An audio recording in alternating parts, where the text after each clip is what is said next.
4 incendios forestales en Nayón, Itulcachi en el Pichincha y La Merced en Quito provocaron esta tarde una espesa humareda que cubrió el cielo de la capital, mientras en otras provincias la racha de incendios continúa. El Consejo de Administración Legislativa sesiona para analizar el pedido de la fiscal Diana Salazar y retomar el juicio político en su contra. Un juez del Tribunal Contencioso Electoral destituyó a 2 consejeros de participación titulares y 2 suplentes por falta muy grave, ya que el correísmo promovió esas candidaturas en una campaña llamada la Liga Azul. Los sancionados pueden apelar. La Fiscalía está tras una red de corrupción en el Ministerio de Energía que, según las investigaciones, entregó 652 registros ilegales para minería. La Contraloría detectó falta de mantenimiento y de gestión en el sector eléctrico desde el 2019, dentro de una auditoría por los apagones. El subdirector del Hospital Delfina Torres de Esmeraldas confirmó que el recluso cuyas fotografías conmocionaron fue trasladado de emergencia días pasados a esa casa de salud por un cuadro severo de desnutrición y anemia. Tras 4 meses de sequía en la provincia de Cotopaxi, hay tierras agrietadas y falta de pasto para el ganado y cerca de 500 hectáreas de cultivos se han perdido. El gobierno de Gustavo Petro aumentó el precio del diésel. Los transportistas mantienen el paro y Colombia suma $300 millones en pérdidas al día. El entrenador Sebastián Becaché se define el equipo titular de la selección ecuatoriana de fútbol para el partido ante Brasil. Amigos, buenas noches. Emergencia en la capital tras el desarrollo de varios incendios forestales en distintos puntos del distrito metropolitano de Quito. Las autoridades y los organismos de socorro se mantienen en alerta frente a estos siniestros que también se registran en otras ciudades del país y siguen siendo combatidos por los miembros del Cuerpo de Bomberos. Bienvenidos a Televistazo Estelar.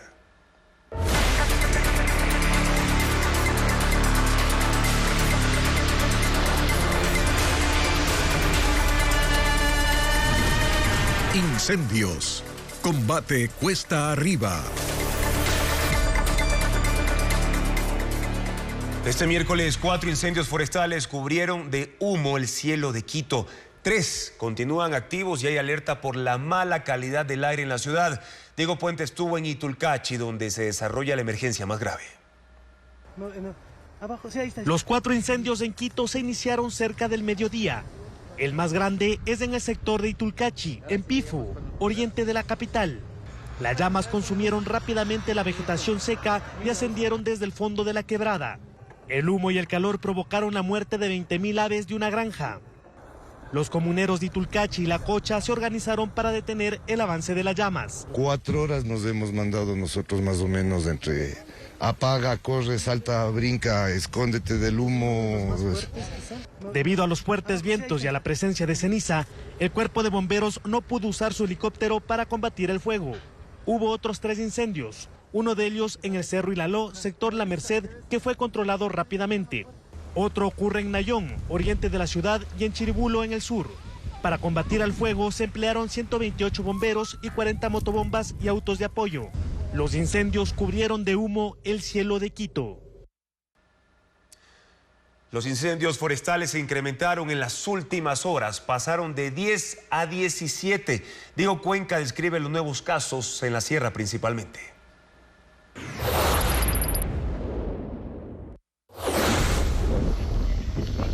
Este martes se reportaron 5 nuevos incendios forestales en 3 provincias de la sierra, según la Secretaría Nacional de Gestión de Riesgos. En Azuay, el fuego consume un bosque del sector Silván del cantón Nabón. Los bomberos aún no determinan cuántas hectáreas se quemaron.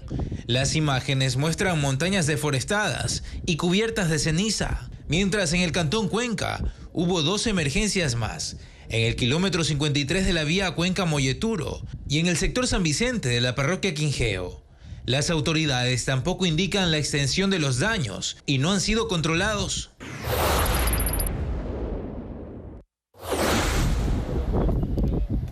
Desde el aire se observa la devastación que está dejando el incendio en 500 hectáreas, que están en el caserío Chaupi del cantón Latacunga en Cotopaxi. 62 personas trabajan desde el martes, que se inició el fuego, pero no han podido ingresar con motobombas debido al difícil acceso.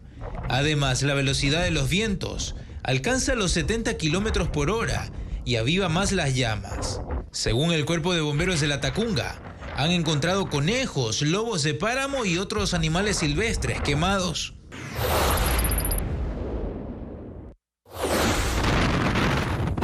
En Carchi, la velocidad de los vientos que alcanzan los 60 kilómetros por hora complicaron las labores de los bomberos para sofocar las llamas en 280 hectáreas de la zona de amortiguamiento de la Reserva Ecológica El Ángel, que pertenece al Cantón Espejo.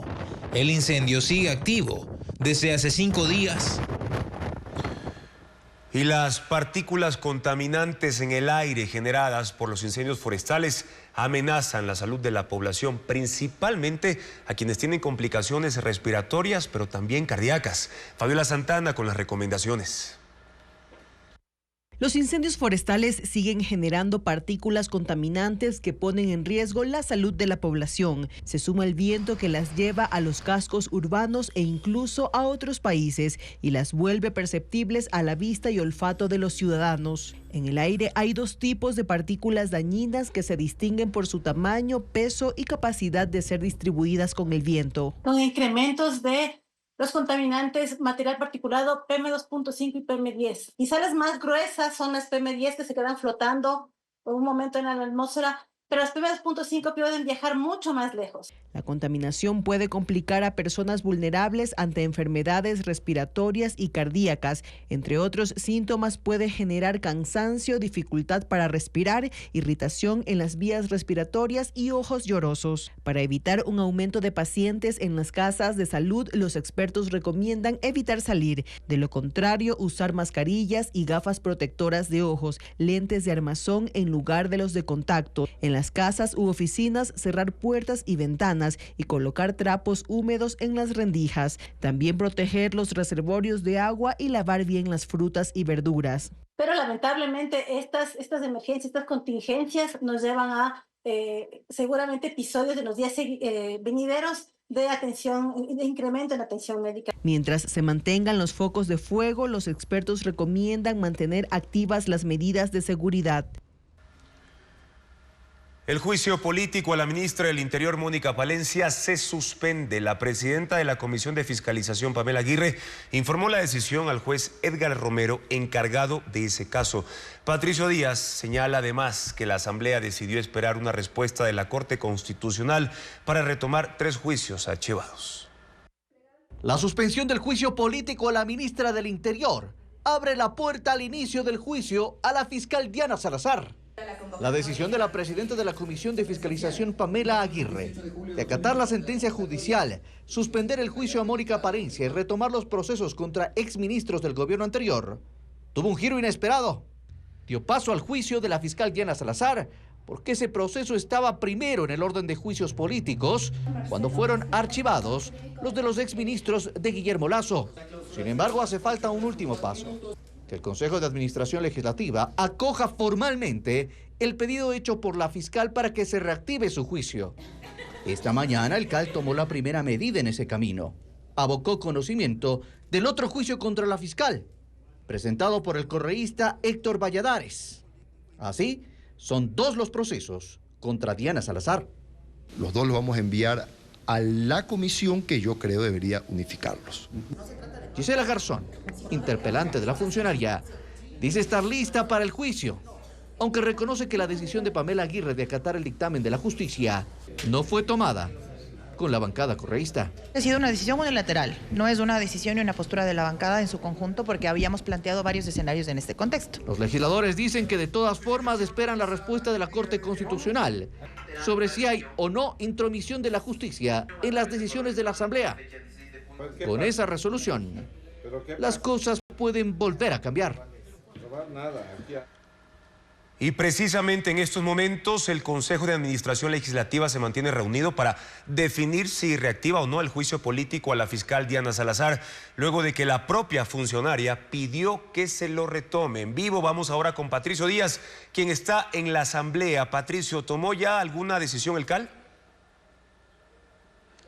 Juan Carlos, el CAL decidió reactivar el juicio político a la fiscal Diana Salazar después del pedido de la propia funcionaria para que se retome este proceso. Además, les informamos que el CAL autorizó a la Comisión de Fiscalización para que unifique 2 juicios a la fiscal general. El juicio de Gisela Garzón y un juicio que fue precisamente calificado hoy de Héctor Valladares, los 2 legisladores del correísmo. Entonces, corresponde ahora a la presidenta de la Comisión de Fiscalización, Pamela Aguirre, convocar a los miembros de esta mesa para iniciar el trámite de este juicio político contra la fiscal Diana Salazar. Algo que, de acuerdo a lo que dijo la legisladora Aguirre, lo hará en cuanto sea notificada de esta decisión del CAL. Escuchemos lo que dijo Diego Matovelle, uno de los vocales del Consejo de Administración Legislativa.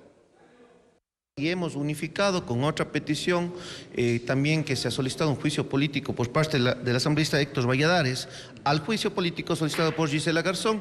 Entonces la unificación de estas 2 solicitudes pasan ya a la Comisión de Fiscalización, es lo que el CAL el día de hoy ha decidido, esto en base a la petición de la misma fiscal, quien manifiesta pues que está preparada, está lista, ha pasado ya el riesgo que tenía durante, en su embarazo.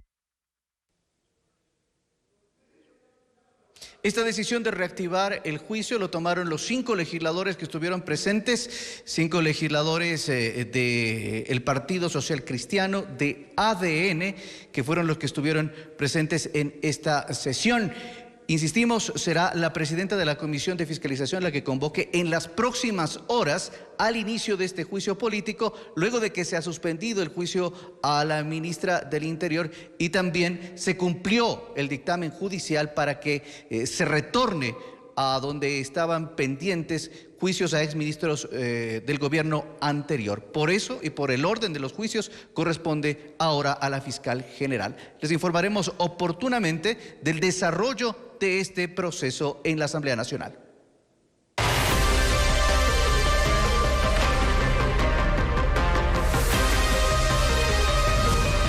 Liga Azul, el plan fallido.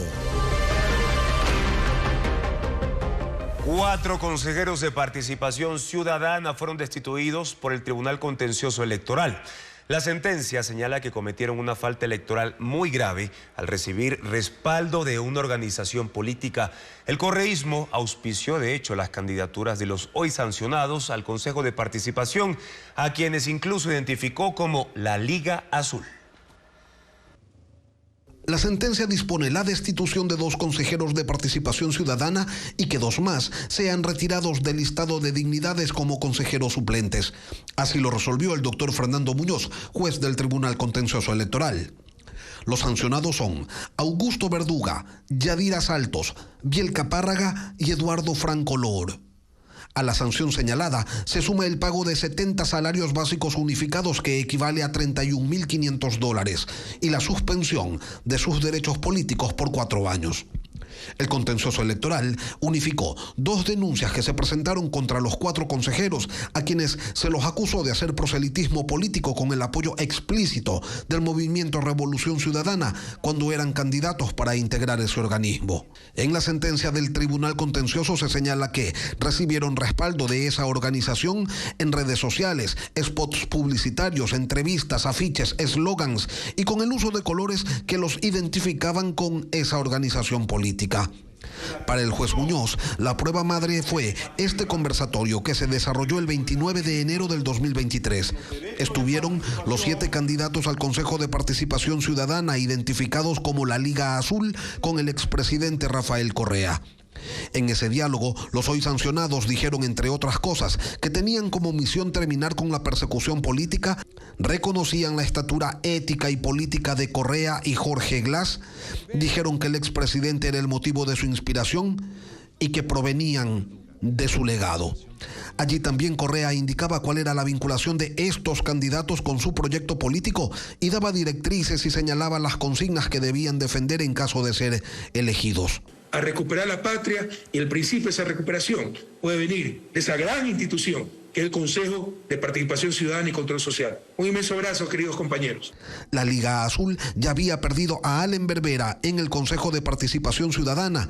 Él fue destituido por la Corte Constitucional el 6 de octubre del 2023. La sentencia del contencioso electoral es susceptible de apelación. Algunos de los sancionados ya han adelantado que lo harán, por lo que la decisión final estará en manos del pleno de ese organismo.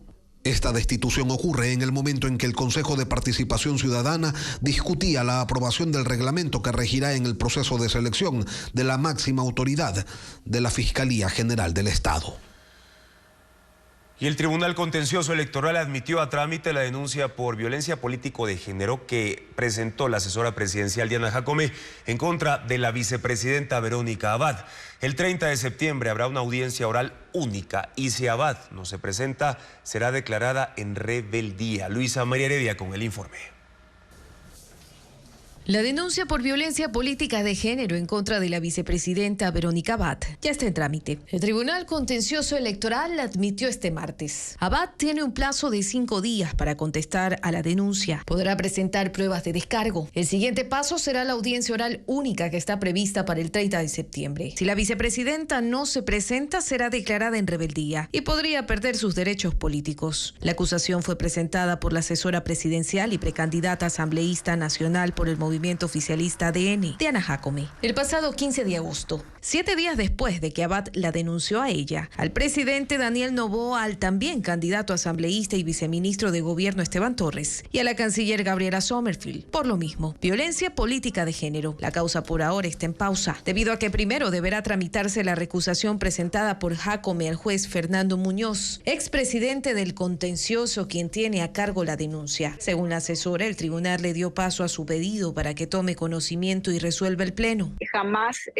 se ha inadmitido y no existe rechazo sobre la pretensión de recusación en contra del juez Muñoz. La aceptación de la recusación generó confusión, porque en un mismo día el tribunal emitió 2 pronunciamientos. En el primero, que tiene fecha 30 de agosto y fue promulgado a las 16:26, el contencioso rechazó el recurso presentado por Jacome alegando que no había incluido pruebas, sino solo enlaces a videos publicados en redes sociales. Para el organismo, la sola enunciación de links no constituye medios probatorios, por lo que decía textualmente el documento no se concede lo solicitado, pero a las 22:36, el TCE corrigió la providencia, reconoció que había cometido un error ya que la valoración de la prueba es una competencia que corresponde al pleno del tribunal. La funcionaria insiste en que Muñoz no debe ser quien tramite la denuncia contra el gobierno por falta de imparcialidad. O sea, el señor juez ha hecho algunas declaraciones de inconformidad sobre este gobierno. Por violencia política de género, la vicepresidenta pidió que se destituya a Noboa.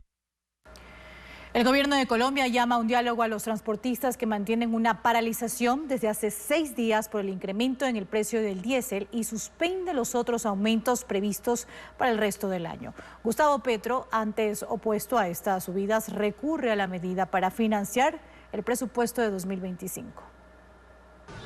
El transporte de carga sigue paralizado en Colombia. Hay bloqueos en carreteras principales, incluso cerca de Ipiales en el fronterizo departamento de Nariño, aunque sin llegar al puente internacional de Rumichaca en el borde con Ecuador. Hay demoras en la llegada de productos a los mercados y poco a poco se han sumado también el transporte de pasajeros, el sector arrocero y operadores de maquinarias agrícolas. El precio del diésel ha estado congelado por más de 4 años, generando un déficit por subsidio equivalente en este tiempo a $13.400 millones. Colombia importa entre el 10 y el 15% del consumo anual de diésel. El presidente Gustavo Petro se ha visto en la necesidad de elevar el precio y planteó un incremento por etapas, 3 en este año. Solo se ha cumplido con una, con lo que el valor del diésel pasó de $1.33 a $1.79 por galón, pero los transportistas le han dicho que no. Argumentan que el diésel es el 40% de sus costos de operación y que no pueden asumir los nuevos precios. El diálogo con los gremios no ha dado resultados, a pesar del ofrecimiento de suspender las subidas que quedan pendientes. Pero los transportistas quieren que Petro dé marcha atrás y que el diésel vuelva al precio de antes. En el pasado, Gustavo Petro había criticado los incrementos de los combustibles como la gasolina, que empezaron a subir en el gobierno de Iván Duque e impulsaba la protesta popular. Ahora enfrenta la situación desde el otro lado. mientras en Colombia se reporta que las pérdidas por esta paralización bordean los $300 millones por día. Un tiroteo masivo en una secundaria de Georgia revive el debate sobre el control de armas en Estados Unidos. El atacante, un adolescente de 14 años, abrió fuego en los pasillos dejando 4 fallecidos y 9 heridos. La vicepresidenta y candidata presidencial Kamala Harris dijo que fue un acto de violencia sin sentido. A las 10:20 de la mañana, la policía de Winder, una pequeña ciudad de Georgia, fue alertada por la presencia de un tirador en la secundaria Apalachee. Agentes ingresaron al lugar y ayudaron a evacuar a cientos de alumnos que estaban ocultos en los salones. Los llevaron al estadio de fútbol mientras sus familiares comenzaban a llegar. A esta joven, uno de sus hermanos le envió un mensaje por el celular diciéndole que la amaba y le contó que vio al atacante. Yo le dije qué está pasando y respondió diciendo que había alguien armado que lo vio. Mi otra hermana dijo que estaba encerrada en un salón. Según la policía, el sospechoso identificado como Colt Gray ingresó con un rifle, abrió fuego en los pasillos, asesinó a 2 estudiantes y a 2 profesores. Además dejó heridas a otras 9 personas antes de ser capturado. Es un estudiante de 14 años de la escuela secundaria. Ha sido detenido y será acusado de asesinato. Será juzgado y tratado como adulto, dijo el director de la Oficina de Investigaciones de Georgia. El tiroteo revivió el debate sobre el control de armas en Estados Unidos.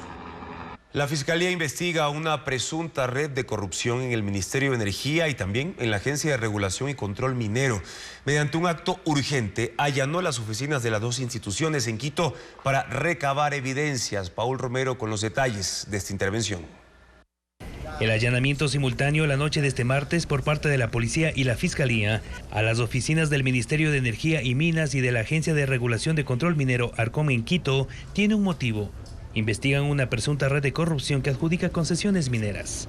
Se han detectado irregularidades en el otorgamiento de 652 catastros mineros y 211 plantas de procesamiento a escala nacional desde 2018. En la diligencia se incautaron computadoras, documentos, archivos digitales con información del catastro con plantas que procesaban material aurífero, todo esto sin verificar la trazabilidad y procedencia del mineral. La ministra del Interior, Mónica Palencia, y el de Energía, Antonio Goncalves, dijeron que el gobierno contribuyó con la custodia de los elementos de convicción para determinar responsabilidades. Inteligencia policial seguía este caso desde 2023 por los nexos entre actividades de minería ilegal y el incremento de la violencia criminal. Tomando en consideración que el segundo problema importante de la seguridad en el país es el tráfico de material aurífero y minería ilegal. Según el Ministerio de Energía y Minas, la pequeña minería tuvo un incremento inusual en las exportaciones. Entre 2020 y 2023 pasó de $368 millones a 1.200 millones. Este auge coincide con el crecimiento de la violencia en el Ecuador, que ha pasado en 3 años de 10 homicidios a 47 por cada 100.000 habitantes. El 74% de solicitudes de concesiones mineras corresponden a proyectos pequeños, en donde operan grupos de delincuencia organizada. En 2024, más de 40.000 conflictos han sido tramitados en los centros de mediación del país, especialmente en temas de familia, cobro de deudas, pero también inquilinato. Según las autoridades, este servicio, gratuito por cierto, le representó al Estado un ahorro de más de $11 millones este año. Bessie Granja con más información. Los usuarios buscan cada día más los centros de mediación para resolver conflictos. Así lo confirman las autoridades del Consejo de la Judicatura, quienes promueven este servicio gratuito para descongestionar los juzgados del país, donde un proceso legal podría tardar hasta años en resolverse. Cifras del organismo detallan que de enero a agosto de 2024 se han analizado 40.506 casos. De ese total se lograron 27.045 acuerdos. Y detallan los casos más requeridos. Temas como rebajas de pensión alimenticia, fijación de pensión alimenticia, deudas, cobro de alguna obligación pendiente, tema de canon de arrendamiento, temas de inquilinato, temas también de orden laboral. En los centros no se pueden mediar delitos o problemas de violencia intrafamiliar. Hay 2 formas de acogerse a esta alternativa. La primera forma es mediante solicitud directa de las partes, mediante la cual la una invita a la otra o las dos vienen, y la otra es por derivación judicial. Cuando ya está en el mismo, las partes manifiestan su voluntad de poder llevar esto a esta ruta alternativa mucho más ágil. Estadísticas del Consejo de la Judicatura señalan que en lo que va de 2024 han ahorrado $11.980.000 por el uso de este recurso. Un usuario puede acercarse a las 141 oficinas que funcionan en 116 cantones. Cabe recalcar que lo que se resuelve en mediación tiene el mismo efecto que una sentencia ejecutoriada. Por ende, es de estricto cumplimiento. Falta de mantenimiento en las centrales térmicas y falta de gestión para comprar combustible fueron parte de los hallazgos de la Contraloría en el sector eléctrico previo a los apagones del año pasado. Diego Puente con más de este tema. Un examen de la Contraloría muestra una radiografía del sistema eléctrico antes de que se presentaran los primeros apagones en octubre del 2023. Según el documento que examinó de enero del 2019 a diciembre del 2023 la ejecución del Plan Maestro de Electricidad, las autoridades detectaron 5 problemas que derivaron en la crisis energética. El primer hallazgo es que las instituciones a cargo del sistema eléctrico manejaban cifras distintas. Para el Ministerio de Energía había 133 centrales con una capacidad instalada de 7.177 megavatios. Para el SENACE las centrales sumaban 124 y su generación era de 6.976 megavatios. Lo indicado anteriormente ocasionó que no se cuente con información real del parque generador, reflejando un escenario sobreestimado. El segundo hallazgo fue la falta de mantenimiento de las centrales térmicas Miraflores en Manabí, Jivino en Sucumbíos, Termogas Machala en Los Ríos, La Propicia en Esmeraldas y Aníbal Santos y Trinitaria en Guayas. Por eso el país dejó de recibir 175 megavatios. A este panorama se sumó el tercer problema. 6 centrales térmicas estaban fuera de servicio desde el 2019 y otras 4 desde el 2018.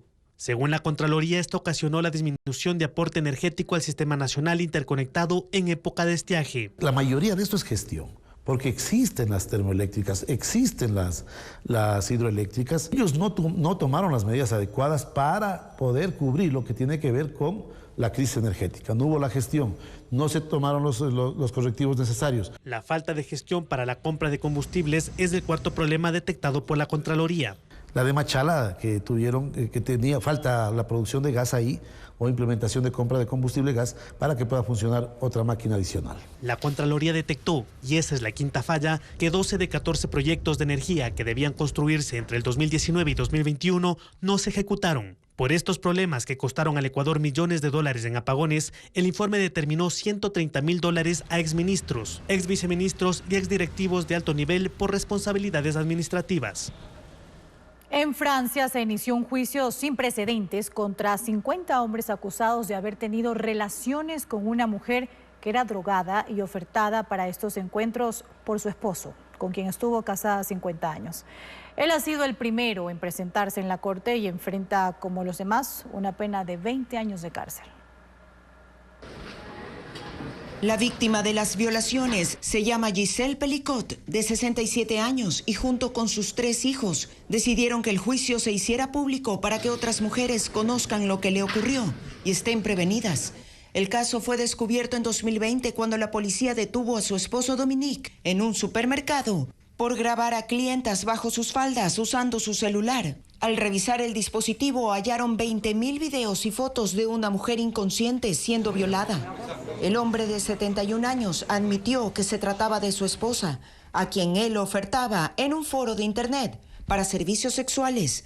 Los abusos comenzaron en 2011, cuando la pareja vivía en París, y continuaron durante 9 años cuando se mudaron a Massán. Giselle estaba perdiendo pelo y peso, había empezado a olvidar días enteros. Sus hijos temían que tuviera Alzheimer, pero al ser citada por la comisaría se enteró de la verdad. Su esposo la drogaba. De inmediato solicitó el divorcio. Dominique, que ha estado en libertad bajo fianza, no cobró dinero a ninguno de los hombres que acudieron a los encuentros, pero los grabó e incluso participó con ellos. Según el acusado, todos sabían que su esposa estaba drogada y que él actuaba por impulso y no se podía controlar. De los 72 agresores que aparecen en los videos de las violaciones, 50 han sido identificados y de estos, 32 serán los primeros en comparecer ante el juez. El proceso se extenderá por 4 meses, tiempo en el que Giselle se verá cara a cara con sus agresores. La sentencia contra Donald Trump por el caso de los pagos ilegales a la ex actriz porno Stormy Daniels se conocerá el 18 de septiembre. La Fiscalía de Nueva York dijo que no hay motivos para retrasarla, como había pedido la defensa de Trump, tratando de diferir la decisión hasta después de las elecciones. Trump fue declarado culpable de 34 cargos por falsificación de registros de sus empresas para ocultar el pago de $130,000 y comprar el silencio de Daniels sobre una relación extramarital. La Agencia de Naciones Unidas para los Refugiados Palestinos ha logrado vacunar contra la polio a 187,000 niños en 3 días de tregua en el centro de la Franja de Gaza. El organismo pide que estos periodos se amplíen para inocular a más pacientes en zonas del norte y el sur del territorio, pues la meta es llegar con la vacuna a 600,000 menores. Añaden que lo ideal es alcanzar un alto al fuego permanente, pero que las treguas temporales son un respiro para llevar alivio a la población civil. Una nueva ofensiva de Rusia en Ucrania incrementa el número de víctimas y estructuras destruidas. El presidente Volodymyr Zelensky ha dicho que se necesita reforzar no solo el frente militar, sino también el político, y anuncia importantes cambios en el gabinete ministerial. Un nuevo ataque de Rusia, esta vez sobre la ciudad de Lviv anoche. Autos en llamas, edificios destruidos, equipos de bomberos extinguiendo múltiples incendios y rescatistas sacando a los sobrevivientes de entre los escombros. La alcaldía reportó más de 70 estructuras dañadas tras el bombardeo, incluidas escuelas, casas y clínicas. Se ha confirmado la muerte de 7 personas, entre ellas 3 menores de edad. Ocurre un día después de que 2 misiles balísticos impactaran en una academia militar y un hospital, matando a 50 personas e hiriendo a más de 200, uno de los ataques más letales desde que comenzó la guerra. Luego de la incursión de Ucrania en la provincia rusa de Kursk, Moscú ha estado bombardeando con cientos de misiles y drones en los últimos 10 días. Por lo que el presidente Volodymyr Zelensky anunciará cambios en más del 50% de su gabinete, una medida necesaria, ha dicho, para fortalecer la lucha. 4 ministros ya presentaron su renuncia, entre ellos el de Asuntos Exteriores, Dmytro Kuleba. A la par, Zelensky pide más medios de defensa aérea a los países aliados. La compañía Radian Aerospace, con sede en Seattle, Estados Unidos, trabaja en el proyecto de un avión espacial completamente reutilizable. Surge de un proyecto de la NASA, de una nave que despega y aterriza de forma horizontal como un aeroplano normal, pero en el espacio. Radian One es propulsado por un trineo que corre a lo largo de un riel a más de 800 kilómetros por hora antes de ser liberado. Esta nave no reemplazará a los cohetes tradicionales diseñados para cargas más pesadas, pues su objetivo es llevar al espacio cargamentos ligeros. Un tributo a Federico García Lorca, Latin Jazz junto al río Guayas y una exposición de macanas son algunos de los eventos que María Belén Goncalves presenta en la siguiente agenda cultural para esta semana.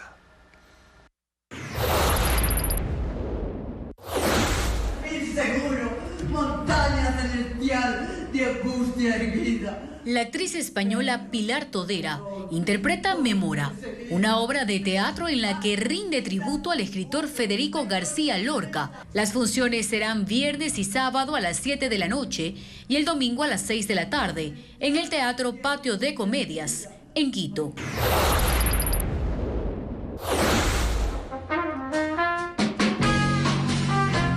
El barrio Las Peñas será el escenario donde el reconocido trompetista cubano Denis Hernández dará un repertorio de Latin Jazz. El concierto será esta noche a las 20 horas en la Casa Sino Fabiani, ubicada en la calle Pompilio Yona, en el centro de Guayaquil.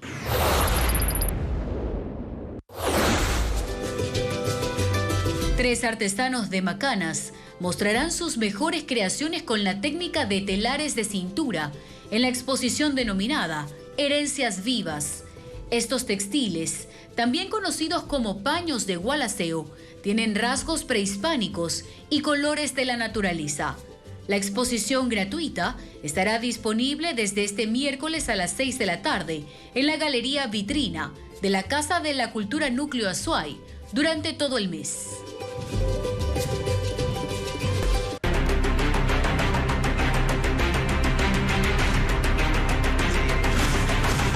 Sequía, el campo en alerta. La sequía y los drásticos cambios de temperatura han afectado plantaciones de maíz, papa, entre otros productos en Cotopaxi, también en Azuay.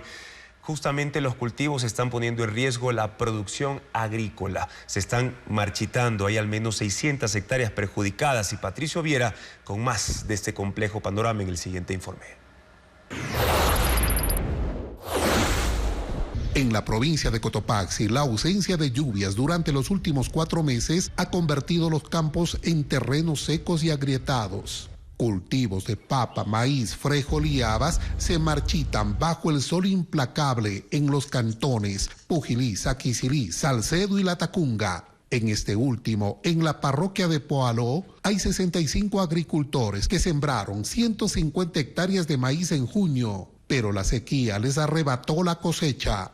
A esto se suma el drástico cambio de temperaturas. Durante el día, el termómetro marca 22 grados, pero en las noches desciende a menos de 1 grado, provocando que las hojas se quemen. Para este mes, las plantaciones deberían alcanzar 1 metro, pero apenas superan los 40 centímetros. Durante un recorrido por la parroquia Cusubamba, al occidente de Salcedo, un equipo de Televistazo constató que 75 hectáreas de maíz y papa están afectadas. A inicios de agosto, los 27 agricultores de Chantilín, sur de Saquicilí, araron la tierra para sembrar cebolla y maíz, pero no han podido hacerlo porque el suelo sigue demasiado seco. Si es que sembramos y invierto los 250 y como no hay agua, no cosecho porque está la seca además.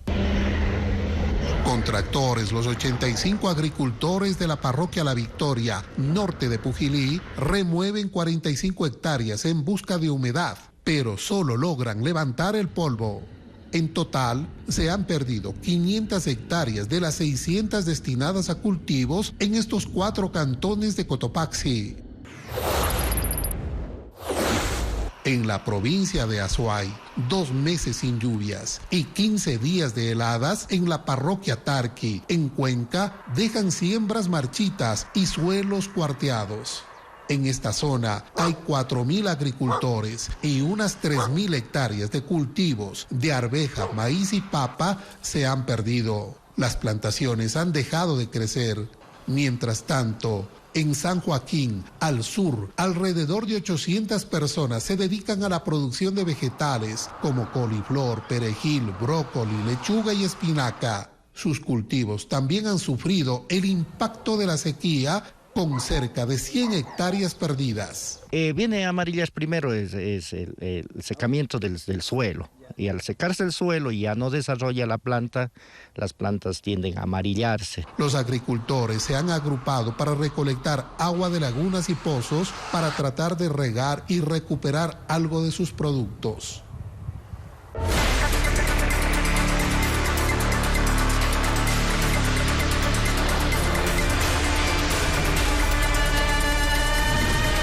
Incendios. Combate cuesta arriba. Las llamas siguen causando daños en el sur de Ecuador. En Quinara, en la provincia de Loja, esta madrugada, el fuego estuvo cerca al poblado de La Palmira, en donde viven 100 personas. Alejandra Sánchez con más detalles del riesgo latente. La madrugada de este miércoles, el fuego avanzó con fuerza en el Cerro Cirúa, en la parroquia Quinara de Loja, quedando a solo 300 metros del barrio La Palmira, hogar de unas 100 personas. Los pobladores describieron la escena como una madrugada de terror.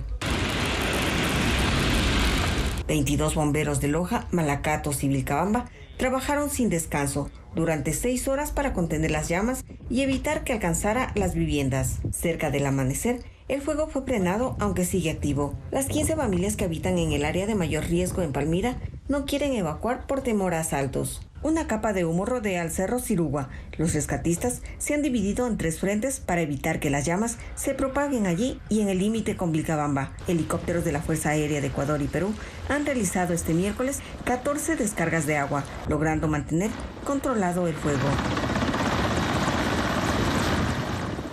Las Fuerzas Aéreas de Ecuador y Perú han realizado 18 intervenciones para apagar incendios forestales en 4 provincias. Las aeronaves pudieron descargar 358.000 litros de agua. Una de esas maniobras se ejecutó en Guayaquil también para atender una emergencia. En Guayaquil, en los últimos 10 días, el Cuerpo de Bomberos atendió 110 incendios. El más reciente ocurrió el lunes en el Cerro de Candelaria, en el kilómetro 22 de la vía a Daule. Y aunque este martes apagaron el fuego, hoy la Fuerza Aérea Ecuatoriana desplegó su helicóptero para liquidar la emergencia. En este momento vamos a salir a un apoyo que han pedido por el sector del lago Capera para apagar unas flamas que se encuentran activas y evitar así problemas a la ciudadanía. La aeronave voló con el sistema Baby Bucket, que es el enorme balde para recolectar agua. Los pilotos tienen 2 horas y media para hacer esas maniobras, pues esa es la capacidad de vuelo. Durante ese tiempo, se acercaron a un lago para cargar 500 litros de agua. Luego acudieron a la zona 0, donde 20 hectáreas de vegetación se quemaron. Las laderas del cerro estaban prendidas. Al momento de caer el agua, lógicamente acertaron en los puntos conflictivos y logramos contener el fuego. Con estas intervenciones aéreas, Guayaquil no tiene incendios activos.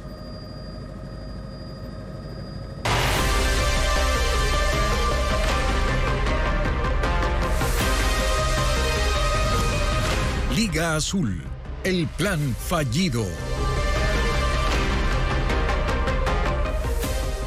El Pleno del Consejo de Participación Ciudadana sesionó esta mañana con la presencia de Yadira Saltos y Augusto Verduga sobre la decisión de destitución de esos consejeros. Hubo también reacciones en la institución. Fabiola Santana con los detalles.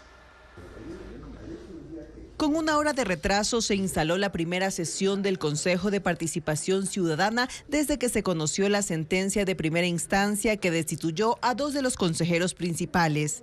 Esos consejeros siguen trabajando. Augusto Verduga no asistió al pleno de manera presencial, pero media hora después de su instalación se conectó por videoconferencia. En su red social X anunció que apelará a la resolución del juez electoral Fernando Muñoz. Estuvo la vocal Yadira Saltos, también llegó atrasada e incluso propuso un cambio del orden del día que tuvo apoyo de la mayoría de los consejeros. Al terminar la sesión cuestionó la sentencia. Totalmente ilegal e injusta, sea una sentencia apegada simplemente a una agenda política. Nosotros tenemos para presentar la apelación hasta el día viernes y vamos pues seguir hasta las últimas consecuencias. Juan Esteban Guarderas dijo que al ser una sentencia sujeta a apelación, los vocales de la Liga Azul pueden sesionar, pero se mostró a favor de la destitución de Verduga y Saltos. Este organismo no había estado desprovisto de intereses partidistas aquí. Y ahora estamos caminando en ese sentido. Es fantástico, es fantástico. Por fin el Consejo de Participación Ciudadana va a defender los intereses de la ciudadanía. El presidente del organismo prefirió ser más cauto en su pronunciamiento. El ente rector es el TCE sobre temas electorales, el máximo ente rector. Y en ese sentido seremos muy respetuosos, acataremos, como debe ser, a cualquier fallo, sea a favor o en contra de cualquier consejero. Andrés Fantoni evitó ahondar sobre otra denuncia en el Tribunal Contencioso Electoral contra él y Nicole Bonifaz porque sus candidaturas fueron promocionadas por el Partido Social Cristiano. El remesón en el Consejo de Participación se da en vísperas de la elaboración del reglamento para designar el nuevo fiscal general. Y la Liga Azul, para la que Rafael Correa pedía votos el año pasado, inicialmente estaba conformada por 7 candidatos. 3 fueron electos consejeros de Participación Ciudadana, pero luego uno fue destituido. Y es que tener el control de ese organismo forma parte del plan del expresidente para poder volver al país. Luisa María Heredia con el análisis. No lo olvides. Los promovía el mismo Rafael Correa. Son los candidatos por quienes yo votaré. 7 héroes, decía Correa, integrantes de una Liga Azul, que es el color que desde 2021 identifica al movimiento Revolución Ciudadana, quienes harían regresar los buenos tiempos al Ecuador. En diferentes spots subidos a cuentas en redes sociales vinculadas al correísmo, uno a uno fueron presentados de esta manera. Hugo España, amigo personal de Rafael Correa. Biel Capárraga, una joven semilla del gobierno de Correa. Yadira Saltos, funcionaria pública del gobierno de Correa. Janet Lozada, la voz de los logros de la Revolución Ciudadana. Fue presentador en el canal público. Ale Berbera, abogado personal de Correa durante más de una década. Lo representó en el caso El Universo. Eduardo Franco Loor, abogado de Jorge Glass en el caso Odebrecht. Y Augusto Verduga, representante de la nueva generación de la Revolución Ciudadana. Incluso con los 7 candidatos interactuó el expresidente en una de las emisiones de su programa virtual Aquí con Correa. A muchos los conozco de cerca, trabajo en mi gobierno.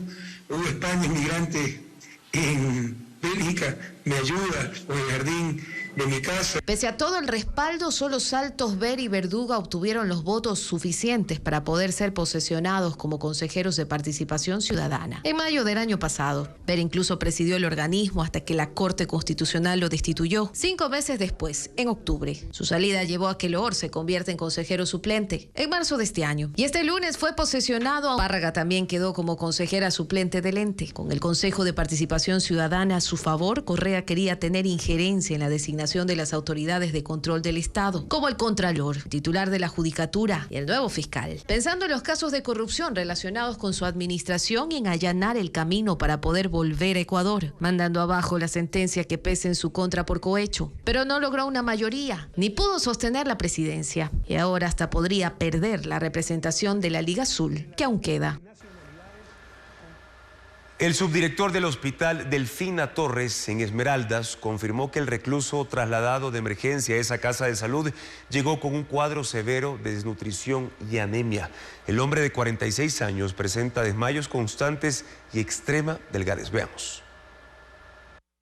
El diagnóstico de desnutrición y anemia severa ha confirmado lo que las imágenes ya dejaban entrever: el deterioro físico de Javier Gracia Torres, preso en la cárcel de Esmeraldas, que desde este fin de semana permanece en el Hospital Delfina Torres, en el sur de la ciudad.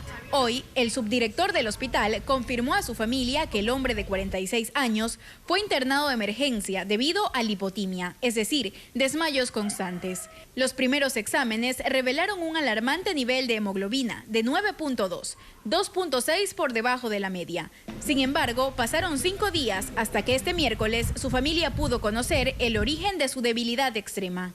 Imágenes del recluso en noviembre de 2023, 2 meses antes de que las Fuerzas Armadas tomaran el control del penal, lo muestran con una contextura normal, en aparente buena salud.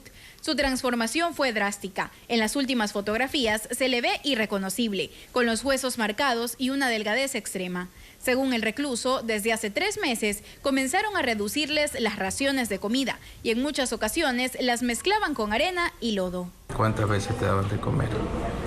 Una vez, 2 veces. ¿Pero poquito o bastante? Poquito como la sopa. Comía con lodo, con arena. La noche de este martes pasó del área de emergencias a zona de hospitalización, debido a que también contrajo rotavirus. Su familia teme que una vez dado el alta, enfrente represalias y retorne a las mismas condiciones que lo llevaron a este estado. Él puede llegar allá a la cárcel a morirse, porque allá no le van a dar la atención. Si llegaran las autoridades y fuesen al centro de reclusión de varones de Esmeraldas, se encontraran con un montón de esqueletos caminando. Televistazo solicitó al director de la cárcel de Esmeraldas una explicación sobre el estado del recluso en ese centro penitenciario, pero no hubo respuesta. Javier Gracia fue condenado a 26 años de cárcel por asesinato. Lleva 3 años cumpliendo su pena. Un nuevo ataque armado ocurrió en la ciudadela Marta Bucarán, que está ubicada en el sur de Quito. En esa zona ya se han registrado 11 asesinatos durante los últimos meses y según especialistas, las bandas criminales ahí se disputan el control del territorio. La ciudadela Marta Bucarán en el sur de Quito ya no es lo que era.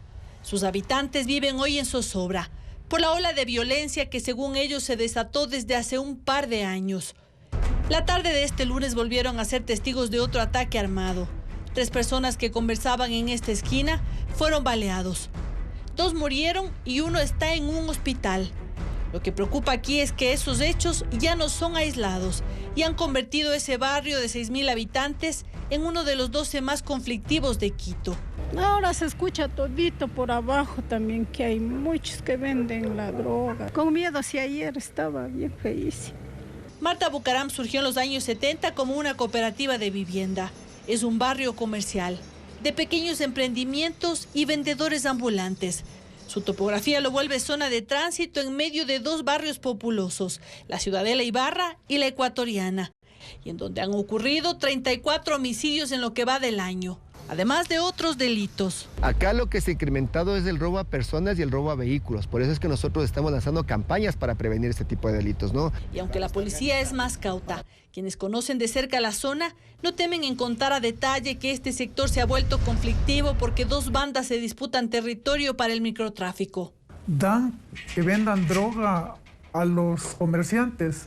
Después, cuando no pagan, sé que los matan, porque no cumplen lo que tienen que hacer. El sociólogo Fernando Carrión dice que los lobos han tomado notoriedad en este lugar y que la dinámica criminal dio un giro poniendo en el mapa a la capital. No hay que olvidarse que Quito es ahora muy atractivo porque en el Ecuador hoy día ya se consume mucha droga.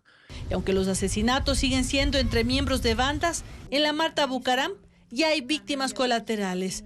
Uno de ellos, John Terabad, un estudiante de medicina de 21 años que hace 2 meses fue asesinado mientras estaba en una peluquería del sector. El día 22 de junio, mi hijo salió a una barbería a hacerse un corte de cabello.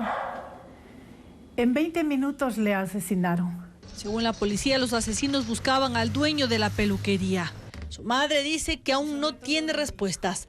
Tampoco las tienen quienes ven con impotencia en lo que se ha convertido esta zona habitada por gente trabajadora. Los militares utilizarán sus armas de dotación en casos de evasión durante los controles de vehículos en las vías. Esta facultad consta en el manual para el uso legítimo de la fuerza del Comando Conjunto y Paul Romero tiene más detalles. Desde ahora los militares están facultados a utilizar sus armas de dotación en casos de evasión durante los controles en las vías. Esta disposición consta en la actualización del manual del Comando Conjunto de las Fuerzas Armadas para el uso legítimo de la fuerza. Los militares están autorizados a disparar si una o varias personas, por evadir un control, usan el vehículo para atropellar o poner en riesgo la vida de los uniformados o de terceros. Según información del bloque de seguridad, en lo que va del año ha habido 126 intentos de fuga y evasión en los controles de armas, municiones y explosivos en las carreteras de las provincias de Guayas, Manabí, Esmeraldas, El Oro, Santo Domingo de los Áchilas, Orellana, Sucumbíos y Zamora Chinchipe. En enero de este año hubo un enfrentamiento en el recinto Palestina, Cantón Río Verde, en el norte de Esmeraldas, entre una patrulla del ejército con 3 personas que no detuvieron el vehículo para el control. Este es el único caso en que los militares emplearon sus armas para detener a los implicados. 1 fue herido. En general, los miembros de las Fuerzas Armadas pueden emplear armas y munición letal, según el manual, en 4 casos, cuando estén en peligro inminente de muerte o de lesiones graves, para evitar la comisión de un delito durante la detención de una persona que represente amenaza, resistencia o peligro de muerte, y cuando las acciones frente a sospechosos no sean eficientes para evitar su evasión o fuga. En China, robots humanoides son entrenados para hacer deportes, tocar instrumentos musicales y jugar piedra, papel o tijera. Este reportaje fue elaborado en colaboración con la Alianza Informativa Latinoamericana.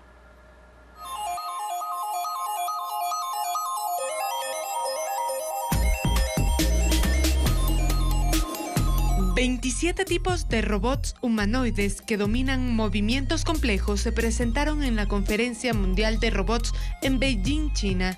La flexibilidad es una de sus características. Tienen mejor control de la fuerza y de la velocidad. Se asemejan a los humanos porque funcionan con datos de personas. Por ejemplo, para que un robot toque un instrumento musical, se le entrena con datos de músicos profesionales.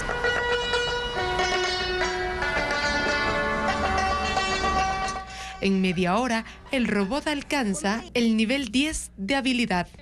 Otro robot hizo la demostración de tiro al arco. Alcanzó la puntuación de 8 desde una distancia de 2 metros. El robot humanoide es producto de la inteligencia artificial. Tiene un cerebro inteligente con sensores de visión y tips informáticos de alto rendimiento. Hay robots para la industria que trabajan en forma colaborativa. Colocan una llave tuerca, recogen las piezas para ensamblar, etiquetan y escanean paquetes. Los robots también son entrenados para sustituir a los humanos en entornos peligrosos. Localizan e imitan los movimientos de su operador en trabajos de electricidad de alto voltaje. Otros se preparan para el deporte, hacen acrobacias y juegan fútbol. El fútbol es principalmente un deporte que se basa en las piernas, lo que impone mayores exigencias a los robots.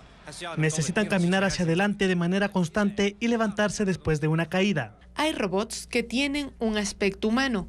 La piel biomimética mantiene al robot en una temperatura cercana a la de una persona. Pueden imitar 30 expresiones faciales en tiempo real. Una mano robótica es experta en jugar piedra, papel o tijera. El Instituto Nacional de Meteorología e Hidrología, el INAMI, prevé para este jueves un día soleado, pero con una intensidad moderada. En Quito, en cambio, se pronostica una temperatura máxima de 23 grados centígrados, una mínima de 8 grados y un índice de radiación ultravioleta extremadamente alto. En Guayaquil se prevé, en cambio, una temperatura máxima de 32 grados y una mínima de 19 grados. El cielo estará parcialmente nublado y habrá un nivel 8 de radiación ultravioleta considerado como muy alto. Por esto se recomienda usar protector solar, mascarilla y gafas también en caso de contaminación del aire en las ciudades con focos de incendios. Una nueva pausa. Quito fue la sede del segundo encuentro de líderes de la salud en el mundo digital, donde presentaron innovaciones hospitalarias para poder realizar diagnósticos y también exámenes médicos. Participaron 25 expositores de Ecuador, México, Perú y Argentina, como lo detalla Adriana Bermeo. Inteligencia artificial, realidad aumentada y asistentes de voz fueron parte de la segunda edición del encuentro de líderes de la salud en el mundo digital que se realizó en Quito. En 16 stands se expusieron innovaciones hospitalarias para realizar diagnósticos, exámenes médicos, citas con especialistas y mecanismos para procesar la información de los pacientes. Son herramientas y aparatos como estas gafas que sistematizan el análisis de muestras médicas o estas otras que simulan cómo ven personas daltónicas o con trastorno de déficit de atención. También se presentaron plataformas para consultas médicas a domicilio con georreferencia para que el tiempo de reacción sea el menor posible y aplicaciones para proteger la información de pacientes que son de uso exclusivo de médicos y hospitales. Estas tecnologías están en el país, aunque los hospitales que las han comprado son muy pocos. La tecnología que está acá es principalmente hecha en Ecuador. Tenemos el apoyo de Microsoft. El encuentro reunió a 25 expositores de Ecuador, México, Perú y Argentina, que compartieron experiencias sobre diagnósticos con el apoyo de inteligencia artificial y el futuro de la atención médica. Ver a los líderes de los principales hospitales para que el resto del país sepa qué están haciendo, en qué se han equivocado y cómo podemos seguir transformando la salud del país usando tecnología. 400 médicos y representantes de hospitales asistieron al encuentro de las tecnologías que están cambiando el manejo de la salud en el mundo. Hasta aquí la información. Gracias por su sintonía, amigos. Mañana en contacto directo estará Billy Navarrete, director del Comité Permanente de los Derechos Humanos, para hablar de la situación en las cárceles y el deterioro dramático de un preso en Esmeraldas. Además, el politólogo Santiago Basabe para analizar cuál será el peso de las alianzas en las elecciones presidenciales para 2025. Más información, amigos, en ecuavisa.com. Buenas noches.